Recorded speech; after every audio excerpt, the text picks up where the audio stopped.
अध्याय 1 जन्म एक रहस्य। कथा की शुरुआत होती है एक राजकुमारी से। कुंती ऋषि दुर्वासा से प्राप्त वरदान से उसने सूर्यदेव को आह्वान किया और वहीं हुआ सूर्यपुत्र कर्ण का जन्म।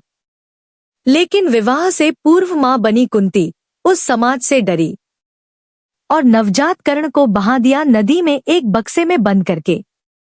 कर्ण को मिला एक सारथी का घर, अधिरथ और राधा। उन्होंने उसे प्रेम दिया, परंतु समाज ने हमेशा उसे सूतपुत्र कहकर नीचा दिखाया। अध्याय 2 प्रतिभा पर बेगाना। गुरु द्रोण की पाठशाला। कर्ण को शिक्षा से वंचित किया जाता है। कर्ण की आंखों में सपने थे धनुर्विद्या सीखने के, महान योद्धा बनने के, पर जन्म की वजह से उसे हर दरवाजा बंद मिला।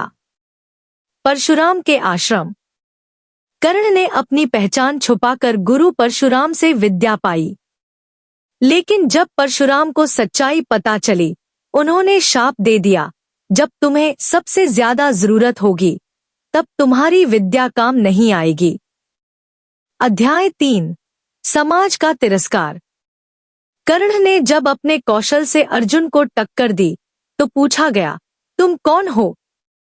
और जब उसने कहा, मैं सूतपुत्र हूं, तो उसका अपमान किया गया। अध्याय 4 दुर्योधन का मित्र।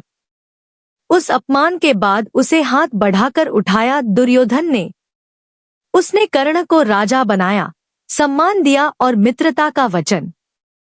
यही वह पल था जहां कर्ण ने जीवन भर के लिए दुर्योधन का साथ चुना, चाहे सही हो या गलत। अध्याय 5 धर्म संकट और वफादारी।